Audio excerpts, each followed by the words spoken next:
peace. Something I often seek, but rarely achieve. And it is so for many of us. But one game in particular gave me that feeling, with a strength and a frequency way beyond what most other things in life could, and it was Worlds Adrift.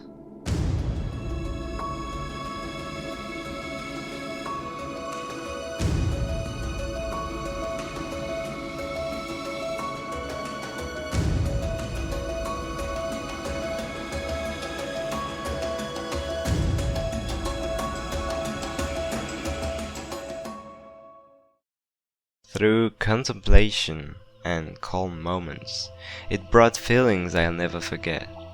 Though it wasn't by far the time in my life in which I would have needed it the most, it was certainly welcome, and it's a memory I will hold dear into my heart for possibly decades to come. I joined the alpha in April of 2017, and left though not for good during beta in August. In 106 or 158 hours of playing the game, depends if you count the island creator in or not, alpha and beta included, I reached something few games have ever given me, and no multiplayer game has: a sense of satisfaction with what I had done in the game. I hadn't wasted my time, but I didn't feel like I needed to play more either, and no game had ever achieved both at that point in my life. But what was Worlds Adrift exactly? Well, at its core, it was a survival sandbox game, but the twist was that you were exploring a sky scattered with floating islands on your own customizable skyship. And that concept resonated with many people, mostly those who were excited by the idea of becoming sky pirates, which unfortunately meant more griefers would be around, but that's not my point. In July of 2019, with the end of the world event, it closed forever. Now let's take a moment to analyze why the game was so amazing despite its numerous flaws, which by the way were: I believe the quality of the game came from a combination of four main factors: the community, the gameplay, the visuals, and the music. Let's take a look at them, shall we? Part 1. The community and Bossa Studios. It's never said enough. The players make the game, and it's even more true in a multiplayer game. The experience of a game doesn't start when you open it and stop upon logging off. It also encompasses all your encounters with the game in newspapers and conversations and on social media, the fun out listening to its music in a bus, and so on. And boy was the music great, but we'll touch on that later. On top of that, Worlds Adrift gave players a lot of room for personal expression. Outside of your ability to design your ship with a very large amount of freedom and the general sandbox nature of the game, you were encouraged to create Worlds Adrift content outside the game itself, through the island creator that, as its name suggests, allowed and still allows you to make islands for the game, which, if they were good enough, were added in by the developers. Players, most notably Synovus, would see many of the submissions accepted and put in the game. A great thing about Worlds Adrift was that the community was very active, being so committed to the game that, for example, in the case of the former Discord moderator Strite, he actually got a job at Bossa Studios. The community's involvement proves that the studio's marketing team's efforts, especially those of Vince and Oliver, but also everyone beyond the shadows, to provide us with memes and make memorable content really paid off. By making the community thrive, they made our experience significantly better, and that's what matters to us, the players, right? Bring back Worlds Adrift and take splash! Part 2. The gameplay. Worlds Adrift's gameplay was articulated around three core concepts: exploring, gathering resources, and fighting. It's a cycle. You go to a new island, explore it, gather knowledge from databanks, find the loot chests, and maybe stay for some time to collect some wood or metal and wait for the next rotation of the island's loot chests. Then you leave the island and, heading for another one, you get attacked by mantis, or rarely, players, and have to use some of your resources to continue on your journey. However, the real struggle was against weather walls. You truly needed to prepare for them.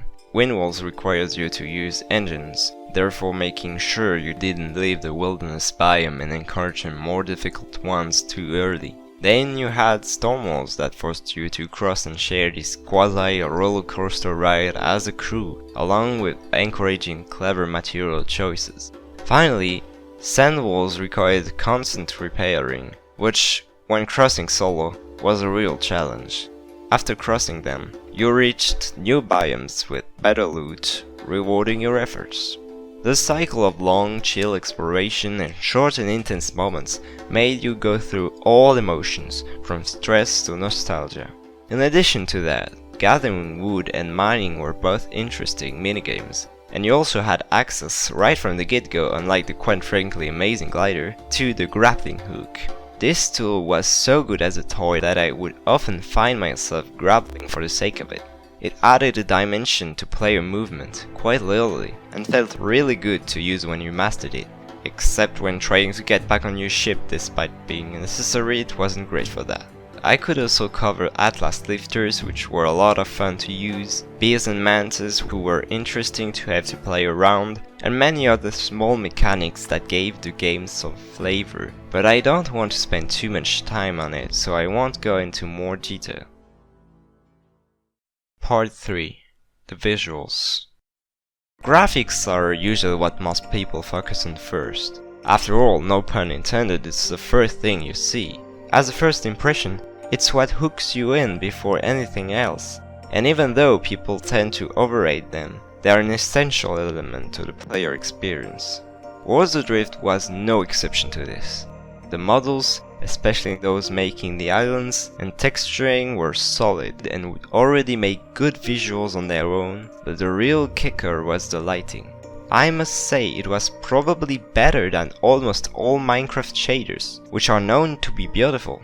Worlds Adrift really played with colors and put an emphasis on how the sun, moon and clouds interacted with them, creating a very unique effect that I couldn't get enough of. I mean, look at the screenshots. They're straight from the game. No retouching. It's gorgeous. No wonder why the game was a strong art fuel for a handful of people, the most notable example being Loryenne. Part 4. The music. Every player's experience is different, and unlike most active people, I was playing solo, so mine was quite different from the average. But the music, for me, was really what made me enjoy the game the most. Whether I was sailing from island to island, cutting trees, working on my ship, or just enjoying the landscape, it was there, following me on my journey and evoking many feelings. For example, Alliance, the amazement nature brought about. Fight, an epic battle for survival. Unite, harmony with nature. Adrift, long fallen civilizations and their forgotten glory. To the lost, just a peaceful wait. And I'm not even gonna talk about Take to the Skies and Storm because they speak for themselves. I remember hearing Fall while repairing my ship after crossing my second and last sand wall. At this moment, I felt a strong nostalgia, and maybe even melancholia. I remembered my journey and the many things that happened along the way. My 3 ships, all with their own story. The people I met. The islands I visited, and sometimes got to stay on for a while. That is the power that Worlds Adrift's music had, and still has, on me, and I don't think I was the only one to be influenced so much by it. Both the breathtaking art direction of the game and the unreasonably good music contributed to shape my behavior, and by that I mean that it encouraged contemplation. Peaceful moments both on land and in the sky that were potentially the most relaxing ones I've ever experienced in my whole life. Apart from a certain waterfall I visited this summer and immediately recommended to everyone around me, so that tells you how good it was. When it comes to sound effects, although the Atlas core sound was maybe a bit too intrusive, they were good, those of the engines in particular. So that is, for me, what made Worlds Adrift such a great game. I want to give a huge thank you to everyone who made this beautiful experience possible. The whole Bossa Studio team, but also the community. In the description, I'll put a non-exhaustive list of people I had good times with talking on Discord, for Legacy, because we must not forget what were such great moments. and it was all possible thanks to Worlds Adrift. I can't say it's enough, but thank you to all of you for everything. The fun times, the more introspective moments, and everything in between. I'll never forget it.